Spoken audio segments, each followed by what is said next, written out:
ASIGER, Asesoría Integral para la Gestión de Riesgos, porque nuestra experiencia es su ventaja. Imagina deleitar tu paladar con la mejor comida, mientras tus ojos se pierden en la inmensidad del cañón del Sumidero. En Eco Urbana, en el Mirador Los Chiapa, cada bocado es una explosión de sabor, un homenaje a la cocina tradicional chiapaneca. Gorditas Don Rafita, Las de convivencia. llenitas de sabor, presentan Bienvenidos sean a Biosfera Podcast, un programa dedicado al periodismo ambiental y la divulgación de la ciencia. Noticias, reportajes, entrevistas y algo más. Conducido por el periodista ambiental Carlos Jiménez. Biosfera Podcast, Biosfera Podcast. Amigos de Biosfera Podcast, qué gusto saludarlos. Mi nombre es Carlos Jiménez y vamos a dar continuidad con este serial de programas presentándole a ustedes historias extraordinarias, con acciones extraordinarias, con gente extraordinaria que ha puesto su andar, su labor, su trabajo al servicio de las personas para hacer de este planeta un lugar mejor para vivir en el rubro de la conservación, en el rubro de la preservación de los recursos naturales. Hoy estoy en un sitio bellísimo, a mí me encanta, disfruto mucho cuando llego a este lugar, que es la casa de mi amigo, el hogar de mi amigo, el doctor Carlos Rommel Beutelsbacher, a quien saludo muy afectuosamente. Ya tenía un rato que no nos veíamos, tocayo. Muchas gracias, Carlos, claro que sí. Muchísimas gracias.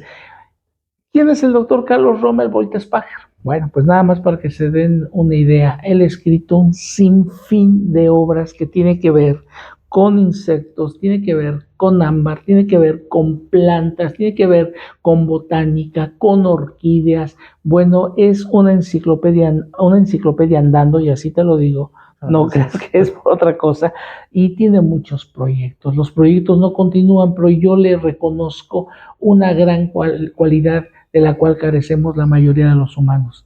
Sabe cerrar ciclos. Es una enciclopedia andando en cuestión entomológica, pero llegó un momento en tu vida que dijiste, hasta aquí.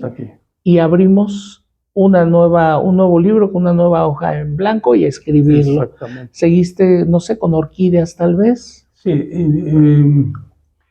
bueno, la historia es que yo era investigador del Instituto de Biología de la UNAM, Sí. por 33 años, y de repente me invitan para presentar un proyecto para la dirección del Instituto de Historia Natural de Chiapas, puesto que había fallecido Miguel Álvarez del Toro, quien fue el fundador de esta institución. 1995, más o menos. Sí, esta historia comienza en 1998. Entonces casi yo estaba haciendo proyectos aquí en Chiapas y en una de esas pues me invitan para hablar con el gobernador, le presenté un proyecto, casi lo hice de un día para otro, y él me pidió que lo iba a considerar y que en 15 días, bueno, que no me dijo, nosotros le resolvemos. Yo regresé a México, todo esto, y regreso a los 15 días y empieza a sonar el teléfono y era una hija de don Miguel para felicitarme y bueno, para no hacerles el cuento largo, al día siguiente yo estaba tomando posesión en forma indebida porque yo era investigador de tiempo completo en la UNAM y yo le había pedido al gobernador que si pensaba en mi persona para este cargo, necesitaba solicitarme prestado de la UNAM, porque pues yo tenía un trabajo de tiempo completo allá. No lo hicieron, el gobernador me nombra y al día siguiente yo estaba tomando posesión a la dirección, pues siendo investigador de tiempo completo. Entonces me metí en un problema laboral que lo tuve que resolver más adelante como se pudo, pero a raíz de eso, entonces, como yo tenía la antigüedad de 33 años en la UNAM de laborar, entre a los 20 años, el director que estaba en turno del Instituto de Biología me ofreció dos posibilidades. Una era un permiso sin goce de sueldo por un año, después del cual debía reintegrarme a la UNAM, o podía jubilarme porque ya tenía 33 años. Sin titubear, me jubilo. Y empecé trámites de una vez. Y me jubilé, esto fue en 99. Entonces tomé el cargo de director general del IHN, traté de hacer muchos cambios, los hicimos, logramos muchas cosas, 10 vehículos nuevos, el Museo de Paleontología y muchas otras cosas. Pero obviamente estaba afectando intereses y Esta gente se movió hasta el nivel de la Secretaría de Medio Ambiente en México y esta mujer a su vez habló con el gobernador y el gobernador me quitó tranquilamente. ¿Cuántos años estuviste en el cargo? 11 meses. 11 meses. Así es. Y los intereses y el no permitir que el prójimo brille con luz propia, tiraron un proyecto increíble. La cuestión es que pues yo estaba jubilado, ya estaba aquí en Chiapas, ya había construido esta casa desde mucho antes y entonces me dediqué a recorrer el estado. Tenía una combi adaptada para camper, le pedí a familiares o amistades que me acompañaran en los viajes. Tenía las primeras cámaras digitales, empezamos a fotografiar plantas de todo el estado y ahí el tema se fue decantando hacia las orquídeas de Chiapas. Cosa que hacía falta un libro que los englobara por completo. Cuando yo estuve en la dirección del IHN, yo le publiqué a Tere Cabrera, que era la esposa del director del Botánico, un libro sobre orquídeas de Chiapas, pero incluye 130 especies, de las ahora casi 750 que tenemos registradas. Y sin embargo, pues para la cifra total era una cifra muy baja de las especies. Entonces yo me di a la tarea, primero con un técnico del botánico, del jardín botánico, y después él me presentó a otra persona que fue con la que finalmente terminamos el libro. Él es el biólogo Iván Moreno Molina.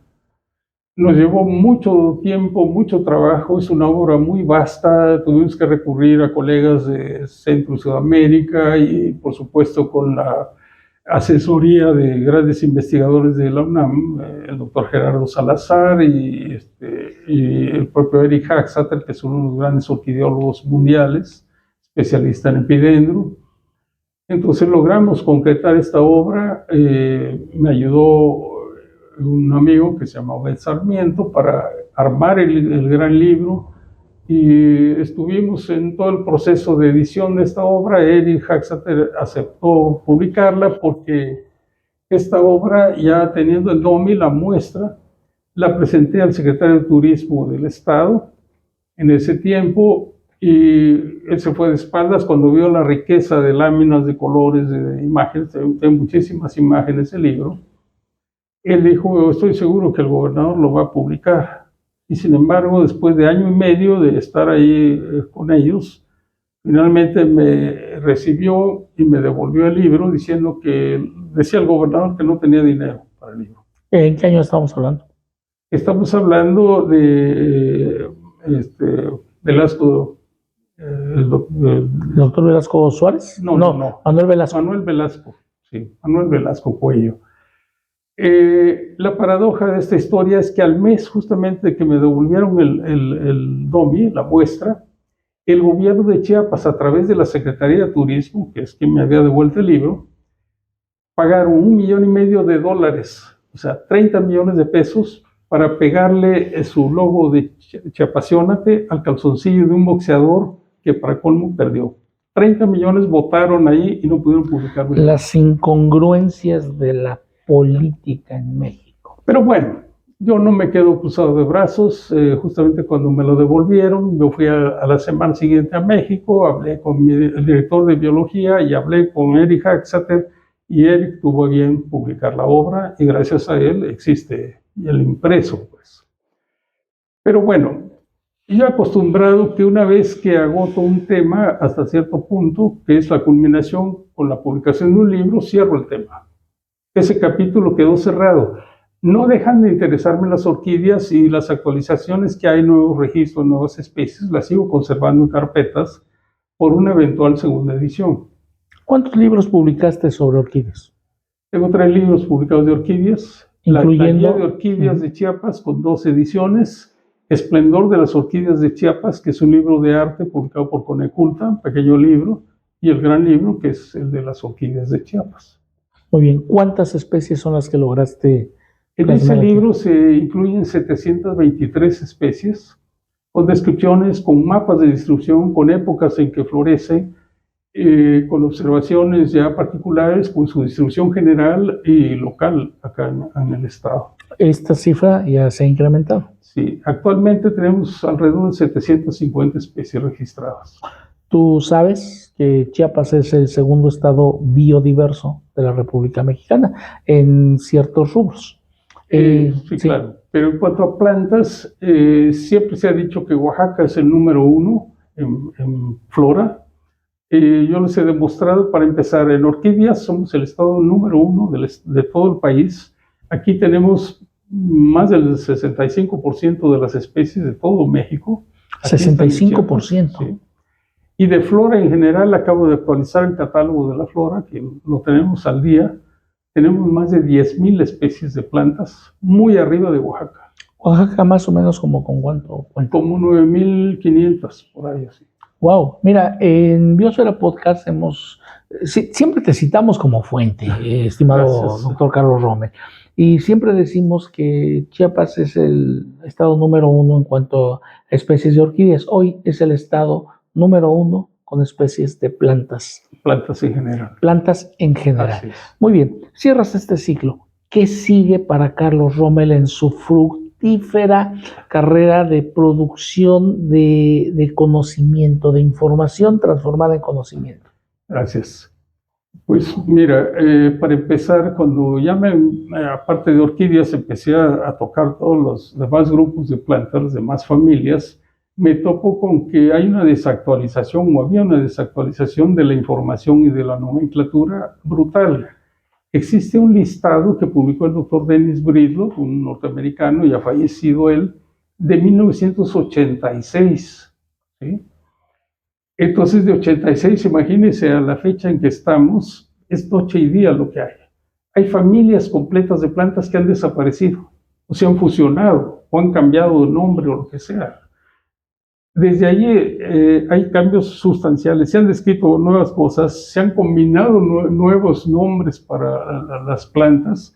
Entonces son cambios enormes, gigantescos. Pues me di a la tarea para empezar a actualizar toda la nomenclatura de las plantas de Chiapas.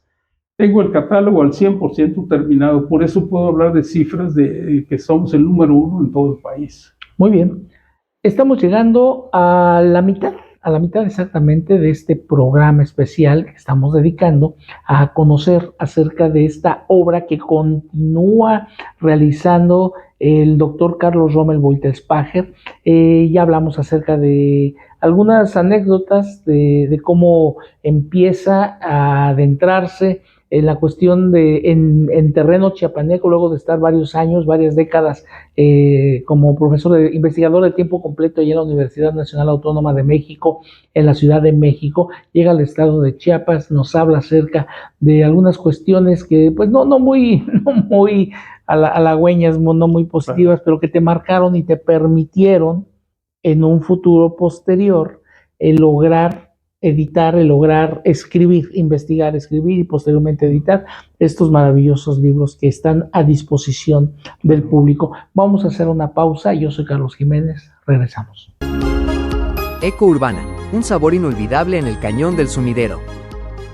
¿Listo para una experiencia que despertará todos tus sentidos?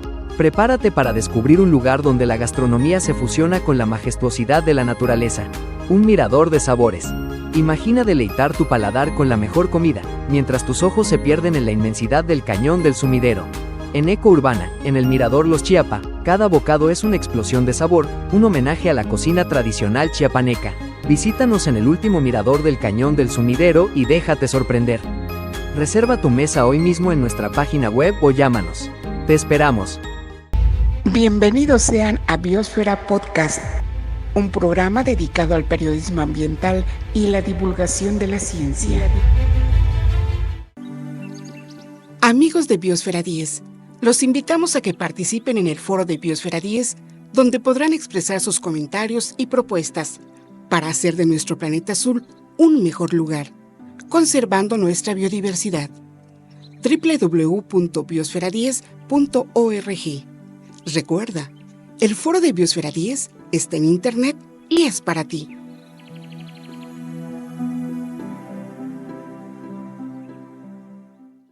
Solo después del último árbol sea cortado, solo después de que el último río sea envenenado, solo después de que el último pez sea apresado, solo entonces sabrá uno que el dinero no se puede comer.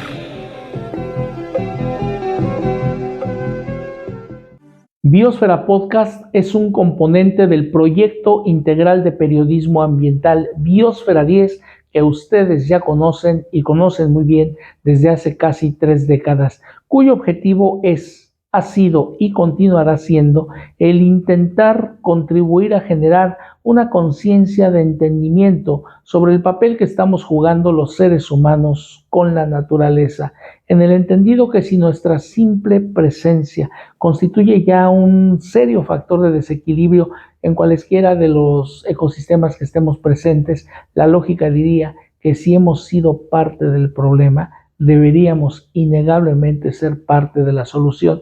Y es que lo voy a decir en un tono nada académico: somos bien puercos, somos bien cochinos y altamente destructivos.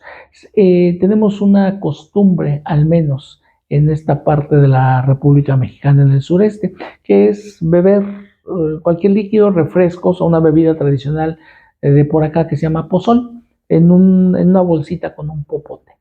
Entonces imaginemos que pues medio mundo está tomando este pozol o esta bolsita. Somos 8,250 millones de habitantes. Imagínense que la mitad nos pusiéramos de acuerdo para beber el pozol, y como no nos ven las camaritas y no nos están grabando, tiramos esa bolsita a la calle para que el agua, el viento se la lleve, o la intemperie deshaga esa bolsita a lo largo de las décadas o cientos de años. ¿Saben qué va a pasar?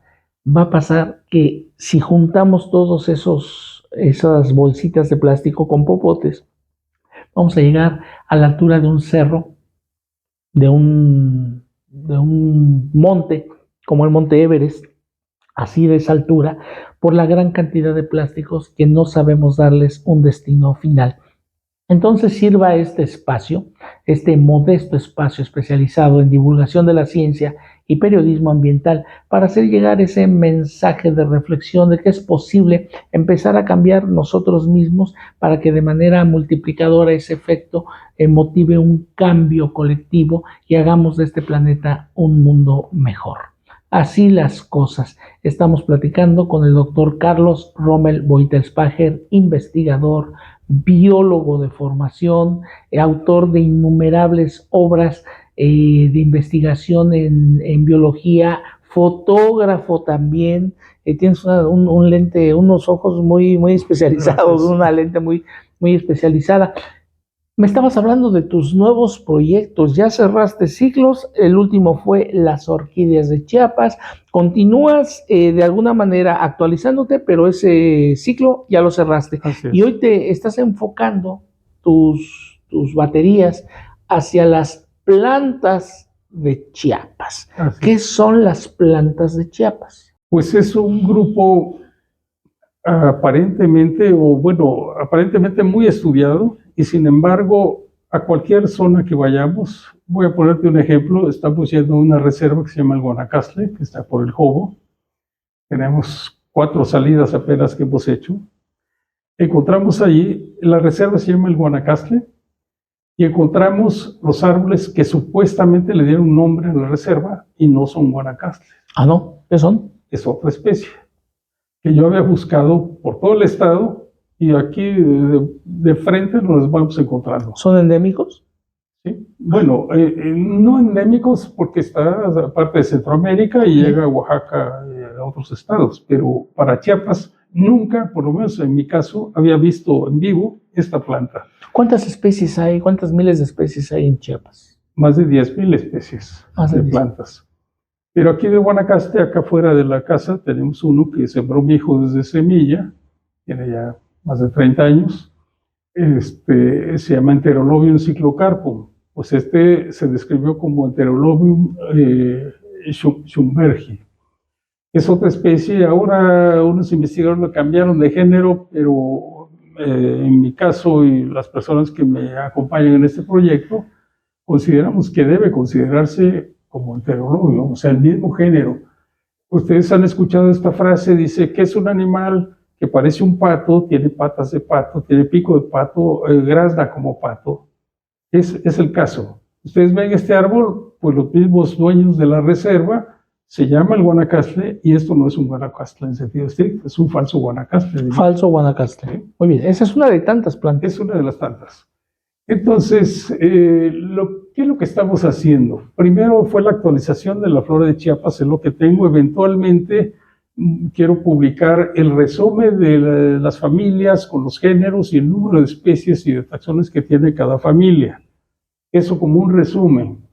Pero aparte, en alguna plataforma quiero subir el catálogo completo para que esté a disposición de quien guste y mande, porque es una obra, es la base de todo. Yo estoy haciendo la A de la botánica en Chiapas. A veces se van a los estudios de poblaciones y de esto y de aquello, pero desconocen realmente pues qué tenemos. Y eso es lo que estamos haciendo, sentando las bases de la botánica. Ese es el catálogo de la flora de Chiapas. Pero como libros, tenemos varios libros en proceso que espero poderlos concluir en un tiempo razonable, que la vida nos permita terminarlos. Tenemos algunos ya terminados. La flora ilustrada del municipio de San Cristóbal de las Casas. Flora ilustrada de San Cristóbal de las Casas. Es una obra que nos llevó muchos años recorrer allá, junto con un estudiante allá que me ayudó muchísimo y logramos concretar aquello. Es una obra inédita. ¿Con imágenes tuyas? Sí, claro, tiene muchísimas imágenes. Por eso es la dificultad de quién financia una obra de este tipo. Es muy costosa, pero díganme si no vale la pena que salga. Bueno, esa ya está terminada, la flora de Chiapas. Algo que también es muy útil es los nombres comunes. Entonces hay otro libro que se llama Nombres comunes y científicos de las plantas de Chiapas. Tiene dos partes el libro. Una es, ustedes conocen un nombre común, se van ahí y ahí les va a remitir al nombre científico. Y después la segunda parte son los nombres científicos con todos los nombres comunes que tiene. ¿Qué pasa? Que a veces un nombre común, por decir algo, el caso más emblemático, la uña de gato, con el doctor Oscar Farrera de lo botánico, aquí publicamos un artículo que se llama Uncaria tomentosa y las falsas uñas de gato en México. Uncaria tomentosa es el nombre de la verdadera, digamos, entre comillas, verdadera uña de gato que se descubrió en sus propiedades medicinales en Perú. Y en Chiapas o en México, muchas plantas, por tener pares de uñas de espinas, ya les dicen uñas de gato. Automáticamente es uña de gato. Y lo peor es que automáticamente la usan como si fuese la de Sudáfrica, ¿sí? No solo no pueden tener las propiedades medicinales que tiene la verdadera, sino que hasta pueden ser tóxicas. Me tocó el caso de fui a Comitán, un amigo allá, un gran amigo, el ingeniero Raúl Trujillo, me invitó a la central de abastos a probar el atole de granillo, que yo en la vida había probado aquello. Tomamos el atole, platicamos todo eso y vamos de regreso para abordar su coche y pasamos frente a un puesto de hierbas medicinales. Y en un canasto que estaba recargado en el piso decía textualmente, uña de gato contra el cáncer. Y es una de las más de 30 especies falsas uñas de gato. Igual no iba a curar el cáncer ni nada, pero se iban a divertir tomándolo. Iba a hacer negocio, por supuesto, claro, del vendedor. Entonces, este libro es justamente para ayudar a eso. ¿Por qué la utilidad de los nombres científicos? Porque es un nombre único a nivel universal. Aquí en China se llama igual una planta, ¿sí? Científicamente. Científicamente, sí. Entonces aquí están las equivalencias de todos los nombres, más de 5,000 nombres que pudimos recopilar. Seguramente hay más y de hecho dejo un link, dejo un correo ahí para las personas que quieran colaborar, que conozcan otros nombres, que me los hagan llegar y quizá en futuras ediciones se puedan incorporar. Ya te cayó el 20, con todo respeto, mi estimado tocayo, y le hablo con esta familiaridad porque tengo el honor de contar con su amistad desde hace casi 3 décadas, tocayo. Sí, ya. Y digo, me siento muy honrado, pero ya te cayó el 20 del legado que estás dejando a nivel científico en Chiapas. Yo no me preocupo por eso, Carlos. Yo trato de hacer cosas que sean de utilidad, sentar las bases del conocimiento de las plantas de Chiapas, cosa que está a medias o muy a medias. El doctor Miranda hizo muchísimo, el doctor Matuda hizo otro tanto. Son los pilares de la flora de estudios de la flora de Chiapas. Pero era necesaria una actualización y era necesario todos estos libros. Y ahí te va, no queda ahí. Hay otro libro que se llama Etimología de los géneros de las plantas de Chiapas. ¿Cómo nacen las palabras? ¿Qué significa? Muchas son de raíces griegas o latinas. Sí. Y ahí está. Por ejemplo, hay un árbol, tiene varias especies aquí en el estado que se llama Heliocarpus. De las raíces griegas helios, que quiere decir sol, y carpos, que es fruto. Frutos como soles. Ustedes ven los frutos de estas plantas, es un circulito con radios. A ver, entonces, con estas etimologías, girasol es un helio. Sí. También es un helio. No. Girasol A ver, es otro nombre científico el que tiene. aunque no lo veían como No sol. no es Heliocarpus. Ok. Hay varios. Es que a varias plantas les llaman girasoles también. Sí. Como árnica también le llaman a varios. El genus Titonia en el caso de las árnicas. ¿Sí? Entonces, eso es lo que estoy yo tratando de sentar, te digo, las bases. ¿Qué tenemos? ¿Cuáles son los nombres actuales? ¿Cuáles son los nombres comunes? ¿A qué equivale el nombre científico? ¿Y cómo llegar, cómo identificar una planta? Pues, o sea, es todo este proceso que no existe nada de cómo hacerlo, de cómo llegar a este conocimiento. Eso es parte de lo que estamos haciendo. Por otro lado, estamos también terminando un gran libro que se va a llamar Árboles de la Depresión Central de Chiapas. Tenemos más de 370 especies de árboles registrados para la depresión central. El gravísimo problema que tenemos es lo que se llama fragmentación de hábitat.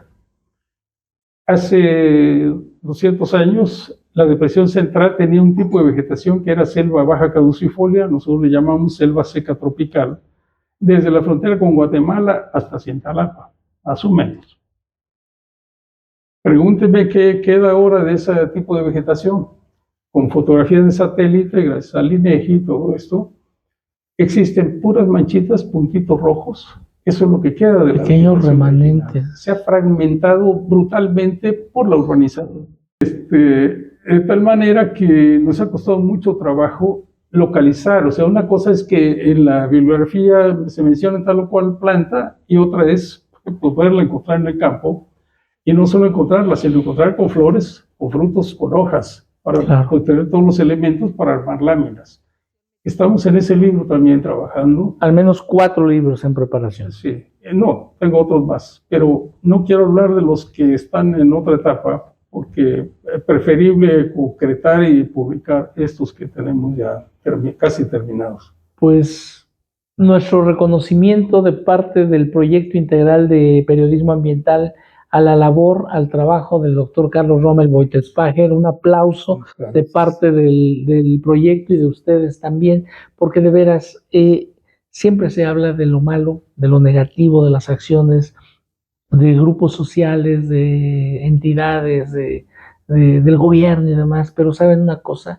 Existe todavía gente muy valiosa que de manera desinteresada, y cuando digo desinteresada es muchas veces con los recursos propios, se hace sin esperar ninguna retribución, y es el caso de mi amigo el doctor Carlos Rommel Boitespager. Yo te agradezco mucho esta oportunidad, estimado tocayo, que siga esta labor incansable, como dirían acá en Chiapas, ya agarra juicio.